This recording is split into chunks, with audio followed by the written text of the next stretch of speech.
പാർട്ടിയുമായി ഇടഞ്ഞു നിൽക്കുന്ന ജി സുധാകരനെ വീട്ടിലെത്തി സന്ദർശിച്ച CPM general secretary MA. Baby. Alappuzha ജില്ലാ secretary R Nasar, C S. Sujatha എന്നിവരും സുധാകരനെ വീട്ടിലെത്തി കണ്ടു. പുന്നപ്ര വയലാർ വാർഷിക വാരാചരണം ഉദ്ഘാടനം ചെയ്യാനെത്തിയതായിരുന്നു ബേബി. സി.ബി. ജോസഫ് ചേർന്ന വിശദാംശങ്ങൾ നൽകാനായി. സി.ബി. സുജാതയും ആർ നാസറും ഇത് രണ്ടാം തവണയാണ് അദ്ദേഹത്തെ വീട്ടിലെത്തി കാണുന്നത്. എം.എ. ബേബി അടക്കം ഇന്ന് സന്ദർശിച്ചു. എപ്പോഴായിരുന്നു ഈ സന്ദർശനം? എന്തൊക്കെ കാര്യങ്ങളാണ് ഇന്നത്തെ കൂടിക്കാഴ്ചയിൽ ചർച്ച ചെയ്തത്? ഇന്ന് വൈകിട്ടാണ് ഇന്നിപ്പോ പുന്നപ്ര കടപ്പുറത്ത് രക്തസാക്ഷി ദിനാചരണം ഉദ്ഘാടനം ചെയ്യാൻ വേണ്ടി CPM general secretary MA. Baby Punnapra Vayalar സ്മാരക ദിനവുമായി ബന്ധപ്പെട്ടുകൊണ്ട് എത്തിയിരുന്നു.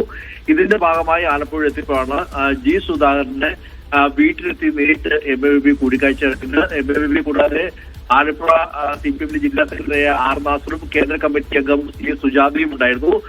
കഴിഞ്ഞ കുറെ നാളായി പാർട്ടി നേതൃത്വവുമായി അകന്നു കഴിയുകയാണ്, അല്ലെങ്കിൽ ഇടഞ്ഞു നിൽക്കുകയാണ് സുധാകരൻ. പ്രത്യേകിച്ച് ഈ ഏറ്റവും ഒടുവിലായി സുധാകരനെ സൈബർ ആക്രമണം ഉൾപ്പെടെ ഉണ്ടാകുന്ന ഒരു സാഹചര്യം ഉണ്ടാകുകയും അദ്ദേഹം ആലപ്പുഴ ഡിവൈഎസ്പിക്ക് വീണ്ടും പരാതി നൽകുന്ന സാഹചര്യം ഉണ്ടായി.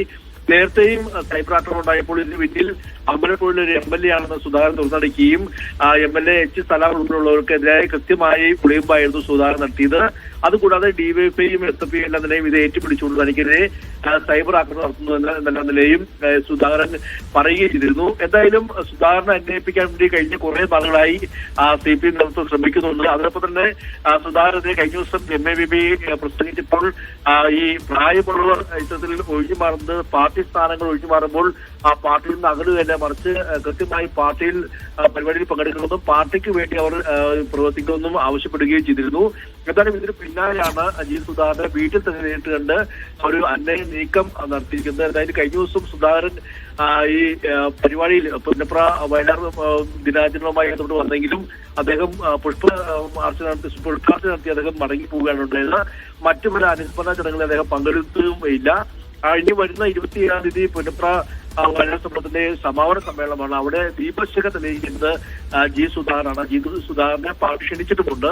അതുകൊണ്ട് തന്നെ സുധാകരനെ പരമാവധി പാർട്ടിയോടൊപ്പം ചേർത്തുകൊണ്ടൊരു അനുനയ ശ്രമമാണ് ഇപ്പോൾ സിപിഎം നടത്തുന്നത്. അതിന്റെ ഭാഗമായിട്ടാണ് ഇപ്പോൾ ജി സുധാകരന്റെ വീട്ടിലേക്ക് സിപിഎമ്മിന്റെ ദേശീയ ജനറൽ സെക്രട്ടറി എം.എ. ബേബിനെ തന്നെ നേരിട്ടെത്തി കൂടിക്കാഴ്ച നടത്തിയെന്നുള്ള ഒരു പ്രത്യേകത കൂടി ഉണ്ട്. എന്തായാലും ഇനിയിപ്പോ നിയമസഭ വരാൻ പോകുന്നു, ലോക്കൽ ബോഡി ഇലക്ഷൻ വരാൻ പോകുന്നു. ആ സമയത്ത് പാർട്ടികളിൽ ഒരു ഭിന്നതയുണ്ടാകാതെ പരമാവധി ഒന്നിച്ചു കൊണ്ടുപോകുക എന്നൊരു നീക്കം തന്നെയാണ് സിപിഎം നടത്തുന്നത്. അതിന്റെ ഭാഗമായി തന്നെയാണ് general secretary MA. Baby Alappuzha എത്തിയപ്പോൾ അദ്ദേഹത്തിന്റെ വീട്ടിൽ നേരിട്ട് കണ്ട് കൂടിക്കാഴ്ച നടത്തിയത്. ജി സുധാകരൻ അത് സ്ഥിരീകരിക്കുകയും പിന്നീട് അദ്ദേഹം ഫേസ്ബുക്കിൽ പോസ്റ്റ് ഇടുകയും ചെയ്തു. രാജ്യത്തെ കമ്മ്യൂണിസ്റ്റ് പ്രസ്ഥാനത്തെ പറ്റി സംസാരിച്ചു. ഡൽഹിയിലെ അന്തരീക്ഷ മാറ്റത്തിന്റെ ഭീകരത്തെ പറ്റിയും അദ്ദേഹം വിവരിച്ചതായി സുധാകരൻ പിന്നീട് ഫേസ്ബുക്കിൽ കുറിക്കുകയും ചെയ്തിട്ടുണ്ട്. ശരി, ജി സുധാകരനെ അനുനയിപ്പിക്കാനുള്ള നീക്കം തുടരുകയാണ് സിപിഎം. വിശദാംശങ്ങളാണ് സി.ബി. ജോസഫ് നൽകിയത്.